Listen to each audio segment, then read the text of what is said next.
ओम शांति। अव्यक्त मुरली हम रिवाइज कर रहे हैं।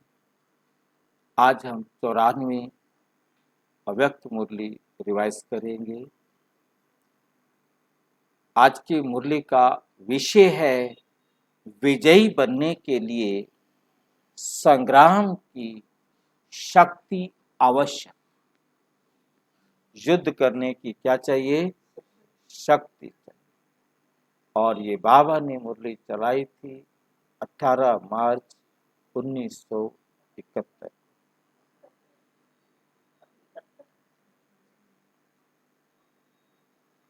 आज विशेष भट्ठी वालों के लिए बुलाया है। बाबा को किस लिए बुलाया है? भट्ठी वालों के लिए बुलाया है। भट्ठी वालों ने क्या क्या धारणाएं की? भट्ठी वालों ने क्या क्या धारणाएं की हैं वे देख रहे। आज खास दो बातों की धारणाएं हर एक के इस साकार चित्र द्वारा देख रहे। दो शक्तियों की धारणाएं देख रहे हैं कि कहां तक हर एक ने अपनी यथाशक्ति धारणा की है। वे दो शक्तियां कौन सी है? वे दो शक्तियां कौन सी देख रहे हैं? एक तो संग्रह करने की शक्ति और दूसरी संग्राम करने की शक्ति। संग्रह करने की शक्ति भी अति आवश्यक है। तो जो भट्ठी में ज्ञान रत्नों की धारणा मिली है उसको बुद्धि में संग्रह रखना है। और इस संग्रह करने से ही लोग संग्रह कर सकेंगे।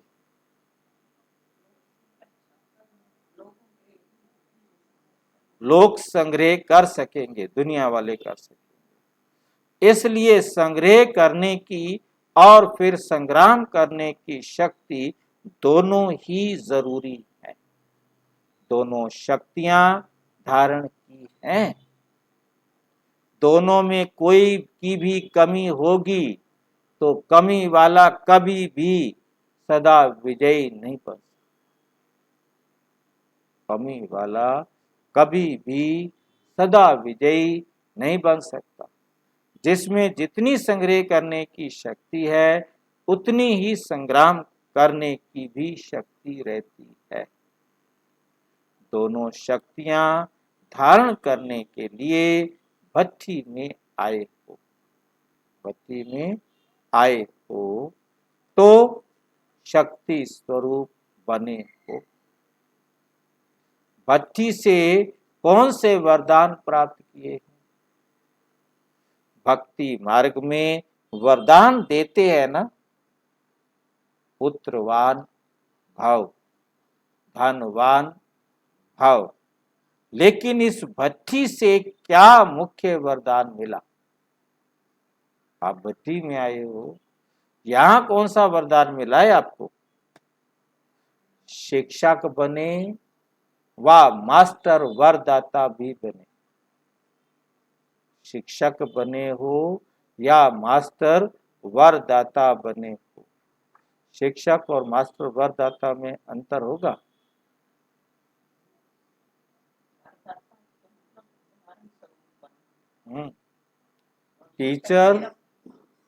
टीचर भी ऐसा जो प्रैक्टिकल धारणा करा दे। मास्टर वरदाता, शिक्षक पढ़ा देना। एक वरदान मिला शक्तिवान भव, दूसरा वरदान मिला सदैव अव्यक्त एक रस अवस्था। सदा अव्यक्त एक रस अवस्था। अचल अडोल रहना है, अव्यक्त रहना। अव्यक्त माना सर्व आत्माओं को सम दृष्टि से देखने वाला।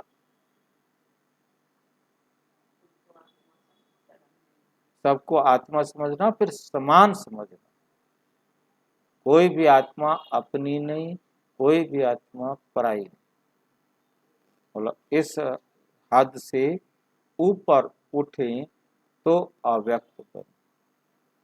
अव्यक्त एक रस अवस्था का। इन दोनों वरदानों में दोनों ही बातें समाई हुई है। ये दोनों ही वरदान प्राप्त करके संपत्तिवान बनकर अपना प्रैक्टिकल सबूत दिखाने लिए जाना है। ऐसे नहीं समझना कि घर जा रहे हैं मधुबन से, ये नहीं समझना कि हम घर जा रहे हैं। कहाँ जा रहे हैं? फिर घर नहीं जा रहे हैं। अपने स्थान पर जा रहे हैं, अपने घर जा रहे हैं, नहीं, ये नहीं समझना। तो फिर क्या समझना है? लेकिन जो शक्तियां व वरदान लिए हैं उनको प्रैक्टिकल करने के लिए विश्व स्टेज पर जा रहे हो, विश्व की स्टेज पर जा रहे हो, ऐसे समझना है। स्टेज पर एक्टर को कौन सी मुख्य बातें ध्यान में रहती हैं? अटेंशन और एक्यूरेसी। एक्यूरेसी मतलब मेरा ड्रामा एक्यूरेट हो और एक्यूरेसी भी उसमें, एक्यूरेट हो और पूरा अटेंशन भी उसमें। ये दोनों ही बातें याद रहती हैं सारा दिन, ये दो बातें याद रहती हैं। ऐसे ही आप लोग भी अब स्टेज पर एक्ट करके बाप दादा को प्रत्यक्ष करने के लिए जा रहे। तो ये दोनों ही बातें याद रखना। हर सेकेंड, हर संकल्प में क्या हो? अटेंशन और हर सेकेंड, हर बात में ये दो बातें याद हों तो बाप दादा को प्रत्यक्ष करने का श्रेष्ठ पाठ बजा नहीं सकते। नहीं तो क्या होगा? बाप दादा को प्रत्यक्ष करने का श्रेष्ठ पाठ बजा नहीं सकेंगे। तो अब समझा क्या करने जा रहे हैं? अब समझ में आया है क्या करने जा रहे हो? बाप दादा को प्रत्यक्ष करने का पार्ट प्ले करने जा रहे हैं। बाप दादा को प्रत्यक्ष करने का पार्ट प्ले करने जा रहे हैं। ये लक्ष्य रख करके जाना। जो भी कर्म करो पहले ये देखो कि इस कर्म द्वारा बाप दादा की प्रत्यक्षता होगी। कि जो कर्म मैं करने जा रहा हूं उससे बाप दादा की प्रत्यक्षता होगी। ऐसे भी नहीं कि सिर्फ वाणी द्वारा प्रत्यक्ष करना है, लेकिन हर समय के हर संकल्प, हर कर्म द्वारा प्रत्यक्ष करना। हर समय हर कर्म द्वारा मतलब आप जो भी कर्म करें उससे लोगों को समझ में आए कि परमात्मा आ चुका। लेकिन हर समय के हर कर्म द्वारा प्रत्यक्ष करना है। ऐसे प्रत्यक्ष करो जो सभी आत्माओं के मुख से यही बोल निकले कि ये तो एक जैसे साक्षात बाप के समान। आपका हर कर्म दर्पण बन जाए, लोगों को सीखने का अवसर मिले।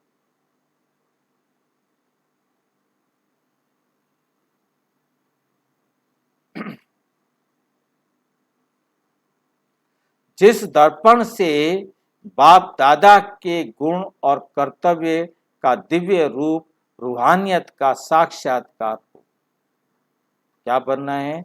आपका हर कर्म दर्पण बन जाए। इसका मतलब क्या होगा? आपका हर कर्म दर्पण बन जाए सबके लिए, बाप का शो करे कि ये काम साधारण नहीं, ये काम तो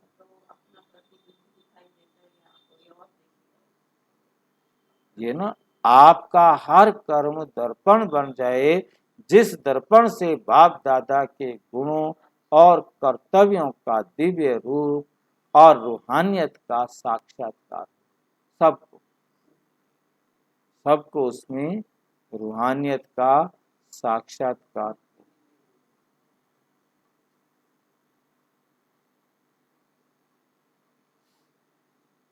लेकिन दर्पण कौन बन सकेगा? जो ना सिर्फ संकल्पों को लेकिन इस देह अभिमान को भी अर्पण करे।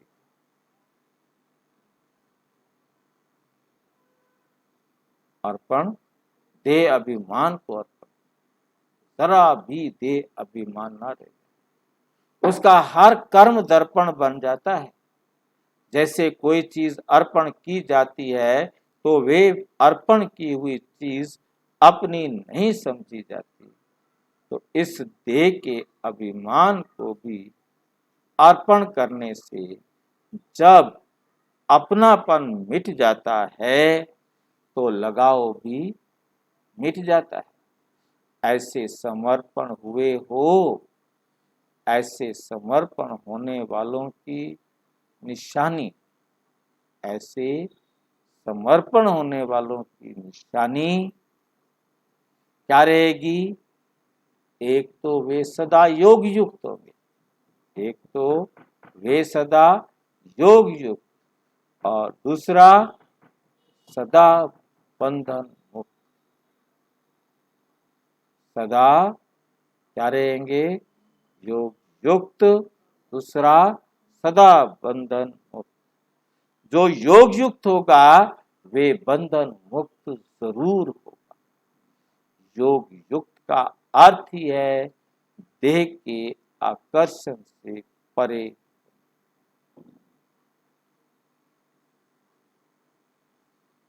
देह के आकर्षण के बंधन से भी मुक्त।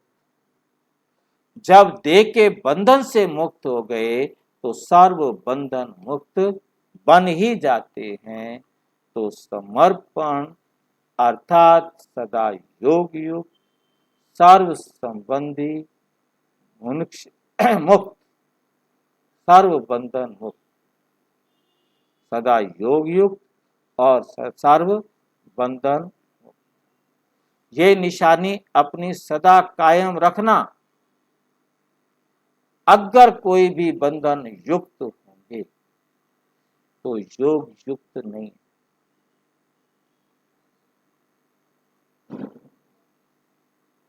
योग युक्त नहीं कहलाएंगे। जो योग युक्त होगा तो उनकी परख ये भी होगी जो उनको हर संकल्प को, हर कर्म योग युक्त हो।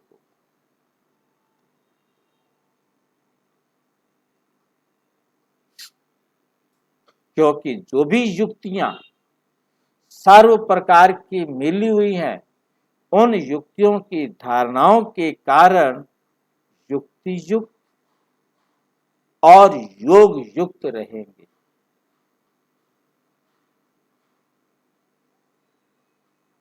समझा? परख की निशानी, इससे अपने आप को समझ सकते हो कि कहां तक पहुंचे हैं। इसलिए कहा कि संग्रह और संग्राम की शक्ति, स्नेह और संग्राम की शक्ति दोनों भरकर यहां से जाना। रिजल्ट क्या देखी? सर्टिफिकेट मिला, एक अपने आप से सेटिस्फाइड होने का सर्टिफिकेट लेना है, दूसरा सर्व सेटिस्फाइड करने का सर्टिफिकेट लेना है, तीसरा संपूर्ण समर्पण बनने का सर्टिफिकेट लेना है। किससे? वापस समर्पण ये नहीं कि हम आबू में आकर बैठ जाए, तो समर्पण होने का भी सर्टिफिकेट लेना है। चौथा, जो भी ज्ञान की युक्तियां मिली हैं उनको संग्रह करने की शक्ति का सर्टिफिकेट भी लेना है। ये 4 सर्टिफिकेट अपने टीचर से लेकर जाना। ये सर्टिफिकेट अपने टीचर से ही लेकर के जाना।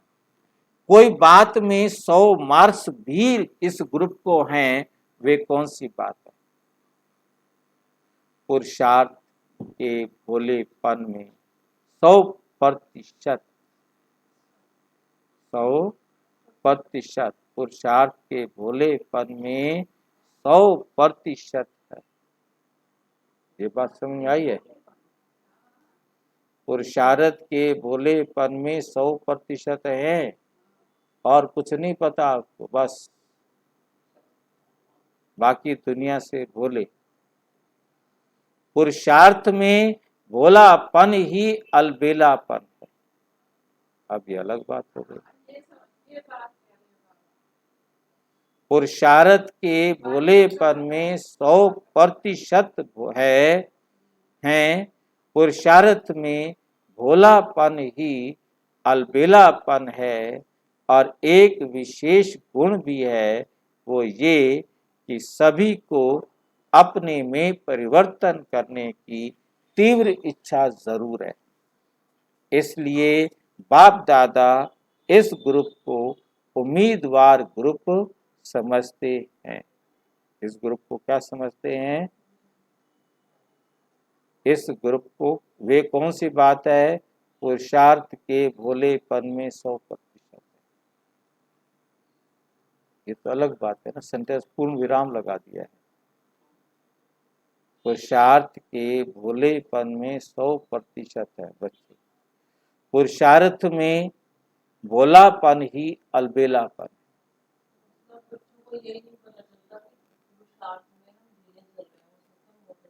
भोलापन ही अलबेलापन है, उससे अलबेले हो जाएंगे।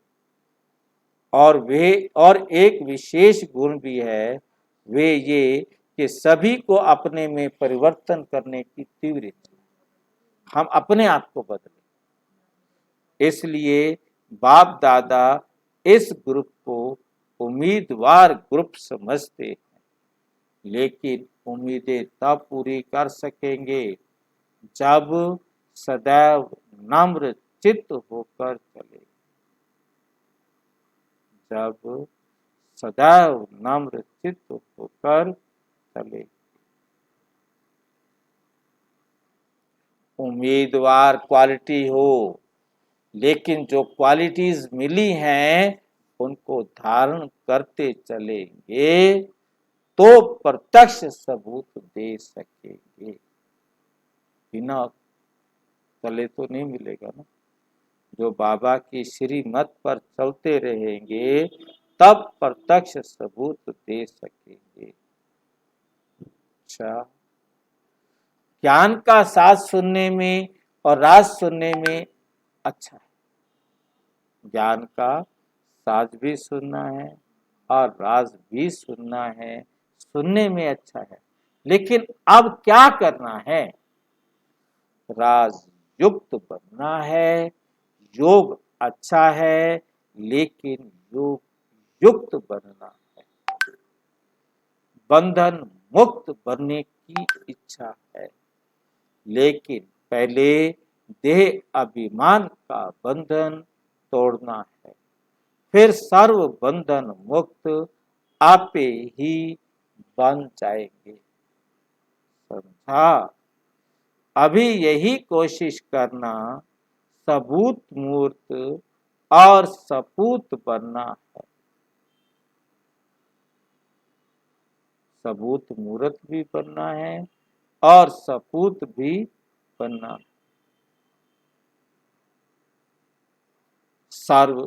शक्तिवान और संपत्तिवान बने हो।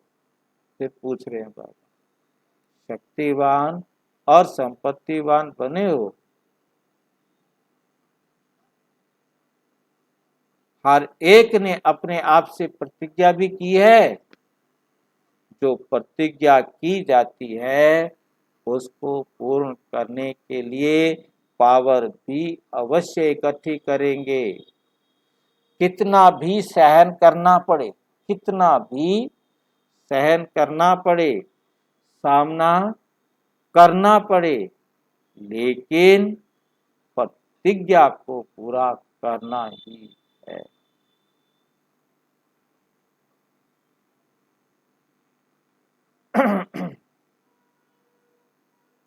क्या प्रतिज्ञा करनी है ऐसी, लेकिन प्रतिज्ञा को पूरा करना ही है। ऐसी प्रतिज्ञा की है, भले सारे विश्व की आत्माएं मिलकर के भी, सारे विश्व की आत्माएं मिलकर के भी प्रतिज्ञा से हटाने की कोशिश करें, तो भी प्रतिज्ञा से नहीं हटे, लेकिन सामना करके संपूर्ण बन करके दिखाएंगे। ऐसी प्रतिज्ञा करने वालों का यादगार बना हुआ है अचल घर।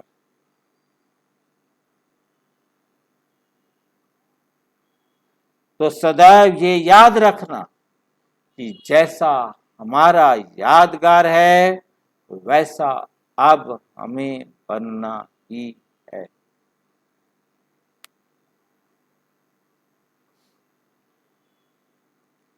ये तो सहज है ना।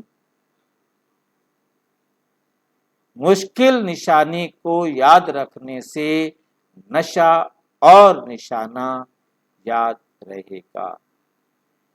ये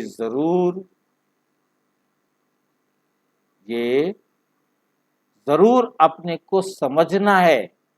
सारे विश्व से चुने हुए हम विशेष आत्मा, जितनी विशेष आत्माएं उतनी उनके हर कर्म में विशेषता होती,